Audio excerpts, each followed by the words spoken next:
ओम शांति 24/12/2024 प्रातः मुरली। ओम शांति बाप दादा मधुबन।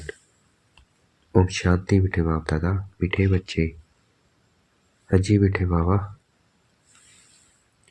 अपार खुशी व नशे में रहने के लिए देह अभिमान की बीमारी छोड़ प्रीत बुद्धि बनो, अपनी चलन सुधारो। अपार खुशी व नशे में रहना है तो उसके लिए क्या करना है? देह अभिमान को छोड़ना है। बीमारी है, देह अभिमानी बनना है। मैं आत्मा बोल रही हूँ, देख रही हूँ, सुन रही हूँ, कैसे देह अभिमानी स्थिति में रहना है। प्रीत बुद्धि बनना है, बाबा से प्रीत रखनी है, अपनी चलन को सुधारना है। प्रश्न, किन बच्चों को ज्ञान का उल्टा नशा नहीं चढ़ सकता? उत्तर, जो बाप को यथार्थ जानकर याद करते हैं, दिल से बाप की महिमा करते हैं, जिनका पढ़ाई पर पूरा ध्यान है, उन्हें ज्ञान का उल्टा नशा नहीं चढ़ सकता है। जो बाप को साधारण समझते हैं वे बाप को याद कर नहीं सकते। याद करे तो अपना समाचार भी बाप को अवश्य दे। बच्चे अपना समाचार नहीं देते हैं तो बाप को ख्याल चलता है कि बच्चा कहाँ, मूर्छित तो नहीं हो गया। तो रोज हमें बाबा को अपना समाचार देना है। ओम शांति। बाप बैठ बच्चों को समझाते हैं। बच्चे जब कोई नया आता है तो उनको पहले हद और भेद दो, बाप का परिचय दो। भेद का बाबा माना भेद की आत्माओं का बाप। वह हद का बाप हर एक जीव आत्मा का अलग है। यह नॉलेजफुल भी सभी एक रस धारण नहीं कर सकते हैं। कोई 1%, कोई 95% धारण करते हैं। यह तो समझ की बात है।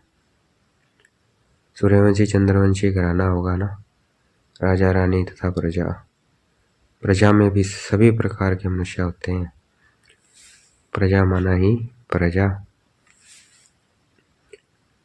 बाप समझाते हैं ये पढ़ाई है, हर एक अपनी बुद्धि अनुसार ही पढ़ते हैं। हर एक को अपना अपना पाठ मिला हुआ है। जिसने कल्प पहले जितनी पढ़ाई धारण किया उतनी अभी भी करते हैं। पढ़ाई कभी छिपी नहीं रह सकती। पढ़ाई अनुसार पद भी मिलता है। बाप ने समझाया है आगे चल इम्तिहान होगा, बिगैर इम्तिहान के ट्रांसफर होने के, तो पिछाड़ी में सब मालूम पड़ेगा। परंतु अभी भी समझ सकते हैं हम किस पद के लायक हैं। भल लज्जा के मारे सभी हाथ उठा लेते हैं, परंतु समझ सकते हैं ऐसे हम कैसे बन सकते हैं, फिर भी हाथ उठा देते हैं। यह भी अज्ञान ही कहेंगे। बाप तो जड़ समझ जाते हैं कि इससे तो जास्ती अकल लौकिक स्टूडेंट में होता है।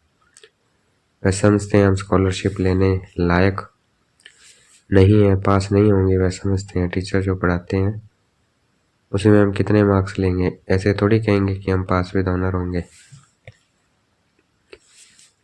यहाँ तो कई बच्चों में इतनी भी अकल नहीं है, देह अभिमान बहुत है। बुलाए हैं यह देवता बनने के लिए, परंतु ऐसी चलन भी तो चाहिए। बाप कहते हैं विनाश काले विपरीत बुद्धि, क्योंकि कायदे सिर बाप से प्रीत नहीं है। बाप तुम बच्चों को समझाते हैं कि विनाश काले विपरीत बुद्धि का यथार्थ अर्थ क्या है। बच्चे ही पूरा नहीं समझ सकते हैं तो फिर वे क्या समझेंगे। बाप को याद करना यह तो हुई गुप्त बात।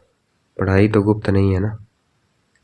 पढ़ाई में नंबरवार होते हैं, एक जैसा थोड़ी पढ़ेंगे। बाप समझते हैं अभी तो बेबी हैं। ऐसे वेद के बाप से 3-3 4-4 माह से याद भी नहीं करते हैं। मालूम कैसे पड़े कि याद करते हैं। बाप को पत्थर तक नहीं लिखते कि बाबा मैं कैसे कैसे चल रहा हूँ, क्या क्या सर्विस करता हूँ। बाप को बच्चों की कितनी फिक्र रहती है कि कहाँ बच्चा मूर्छित तो नहीं हो गया है, कहाँ बच्चा मर तो नहीं गया है। कोई तो बाबा को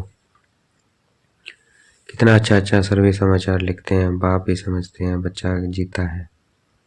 सर्विस करने वाले बच्चे कभी छिप नहीं सकते हैं। बाप तो हर बच्चे का दिल लेते हैं कि कौन सा बच्चा कैसा है, ते अभिमान की बीमारी बहुत खड़ी है।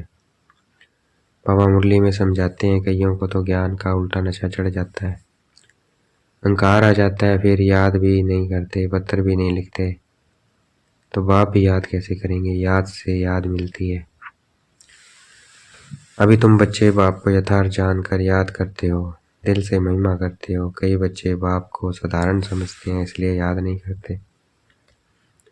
बाबा कोई बबका आदि थोड़ी दिखाएगा।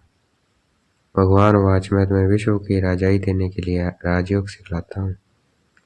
तुम ऐसे थोड़ी समझते हो कि हम विश्व की बादशाही लेने के लिए वेद के बाप से पढ़ते हैं। यह नशा हो तो अपार खुशी का पारा सदा चढ़ा रहे। गीता पढ़ने वाले बल कहते हैं श्री कृष्ण भगवान वाच मैं राजयोग सिखलाता हूँ, बस उन्हें रजाई पाने की खुशी थोड़ी रहेगी। गीता पढ़कर पूरी की और गए अपने अपने धंधादौरी में गीता पढ़कर। तुमको तो अभी बुद्धि में है कि हमको वेद का बाप पढ़ाते हैं, उन्हें ऐसा बुद्धि में नहीं आएगा। तो पहले पहले कोई भी आए तो उनको दो बाप का परिचय देना है। बोलो भारत स्वर्ग था अभी नरक है, यह कलयुग है, ऐसे स्वर्ग थोड़ी कहेंगे।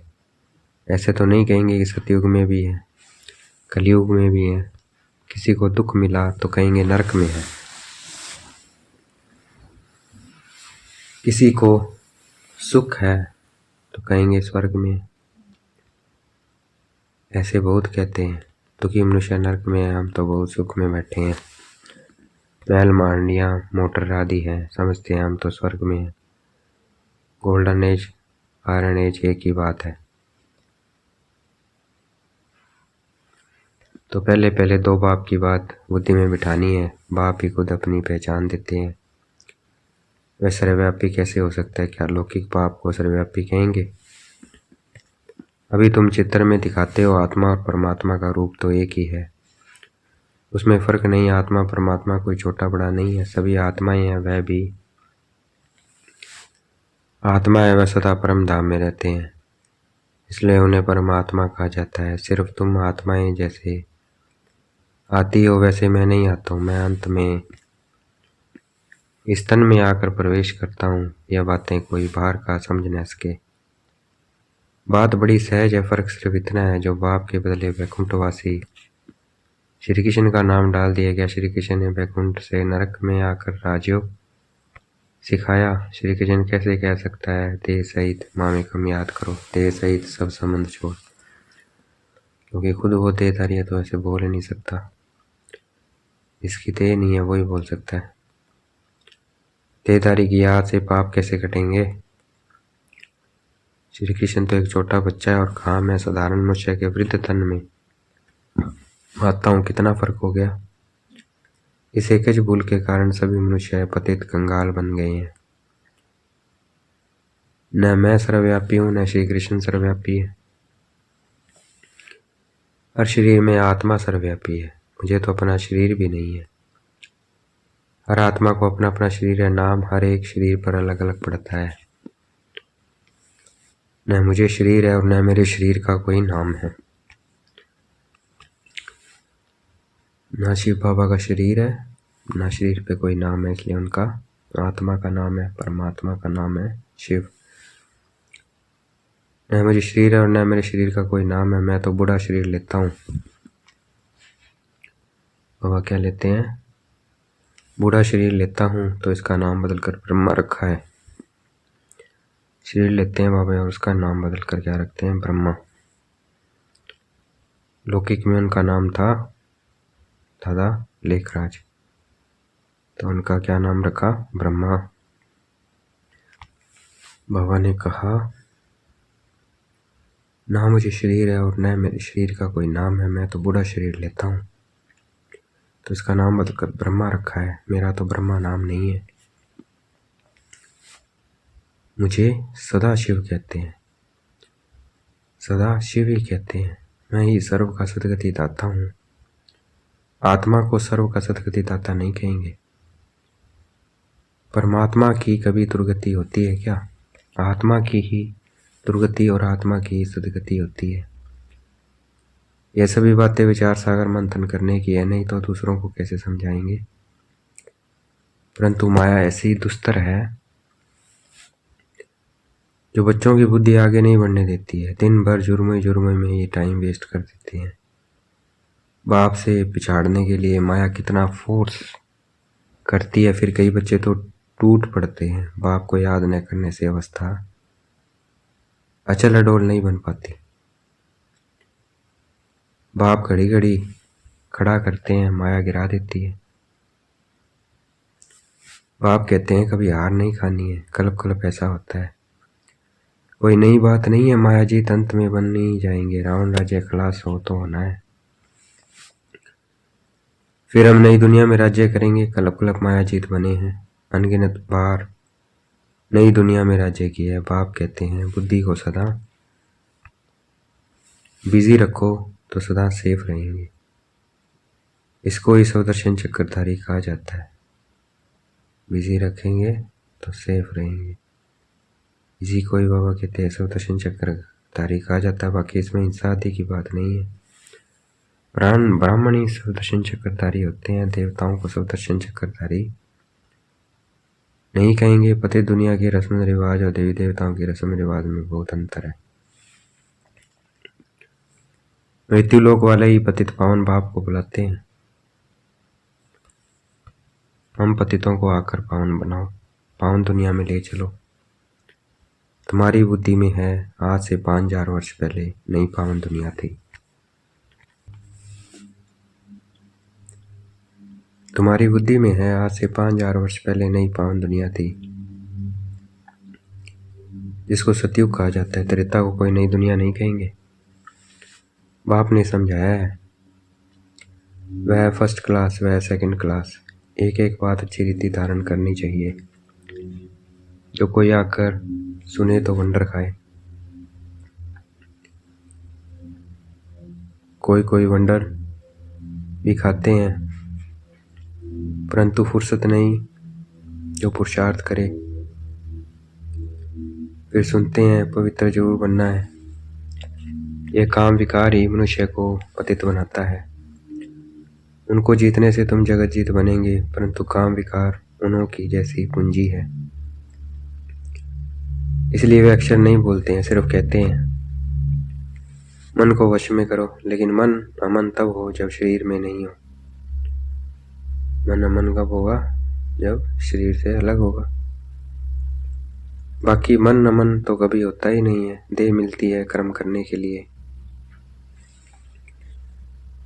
तो फिर कर्मातीत अवस्था में कैसे रहेंगे? कर्मातीत अवस्था कहा जाता है मुर्दे को। जीते जी मुर्दा अथवा शरीर से डिटैच। बाप तुमको शरीर से न्यारा बनने की पढ़ाई पढ़ाते हैं। शरीर से आत्मा अलग है, आत्मा परम धाम की रहने वाली है। आत्मा शरीर में आती है तो उसे मनुष्य कहा जाता है। शरीर मिलता ही है कर्म करने के लिए। एक शरीर छोड़ फिर दूसरा शरीर कर्म करने के लिए लेना है। शांति तो तब हो जब शरीर में नहीं है, मूल वतन में कर्म होता है। होता नहीं है, सूक्ष्म वतन की तो बात ही नहीं है। सृष्टि का चक्कर यहाँ फिरता है। बाप और सृष्टि चक्कर को जानना, इसको ही नॉलेज कहा जाता है। सूक्ष्म वतन में न सफेद पोषधारी है, न सजे सजाए हैं, न नाग भालाएं पहनने वाले शंकर आदि ही होते हैं। बाकी ब्रह्मा और विष्णु का राज आप समझाते रहते हैं। बाकी ब्रह्मा और विष्णु का राज बाप समझाते रहते हैं। ब्रह्मा यहाँ है, विष्णु के 2 रूप भी यहाँ हैं। वह सिर्फ साक्षात्कार का पार्ट ड्रामा में है, जो दिव्य दृष्टि से देखा जाता है। क्रिमिनल आंखों से पवित्र चीजें दिखाई नहीं पड़े। अच्छा, देखेंगे बाप दादा याद प्यार दे रहे हैं मीठे मीठे से गलते बच्चों प्रति। माता पिता बाप दादा का याद प्यार और गुड मॉर्निंग। रूहानी बाप की रूहानी बच्चों को नमस्ते। हमें भी याद प्यार देना है। हम रूहानी बच्चों की रूहानी बाप दादा को दिल व जान छिपा प्रेम से बेहद का याद प्यार और नमस्ते। धारणा के लिए मुख्य सार, अपने आप को सदा सेफ रखने के लिए बुद्धि को विचार सागर मंत्र में बिजी रखना है। स्वदर्शन चक्रधारी बनकर रहना है। जुर्मुई जगमुई में अपना समय नहीं गंवाना है। शरीर से डिटैच रहने की पढ़ाई जो बाप पढ़ाते हैं वह पढ़नी है। माया के फोर्स से बचने के लिए अपनी अवस्था चल डोल बनानी है। आज का वरदान है, देखेंगे। बाप दादा ने मस्तक पे हाथ रखा, वरदान दे रहे हैं। ब्रह्मा बाप समान लक्ष्य को लक्षण में लाने वाले प्रत्यक्ष सैंपल बन सर्व के सहयोगी व ब्रह्मा बाप समान लक्ष्य को लक्षण में लाने वाले प्रत्यक्ष सैंपल बन सर्व के सहयोगी व व्याख्या है, जैसे ब्रह्मा बाप ने स्वयं को निमित्त एग्जाम्पल बनाया, सदा यह लक्ष्य लक्षण में लाया, छोटे से अर्जुन इसी से नंबर 1 बने। तो ऐसे फॉलो फादर करो, कर्म द्वारा सदा स्वयं जीवन में गुण मूर्त बन प्रत्यक्ष सैंपल बन औरों को सहज गुण धारण करने के सहयोग दो। इसको कहते हैं गुणदान। दान का अर्थ ही है सहयोग देना। कोई भी आत्मा अब सुनने के बजाय प्रत्यक्ष प्रमाण देखना चाहती है तो पहले स्वयं को गुणमूर्त बनाओ। आज का स्लोगन है, सर्व की निराशाओं का अंधकार दूर करने वाले ही ज्ञान दीपक है। सर्व की निराशाओं का अंधकार, सर्व की निराशाओं का अंधकार दूर करने वाले ही ज्ञान दीपक है। अच्छा, ओम शांति। शुक्रिया मीठे बाबा, शुक्रिया।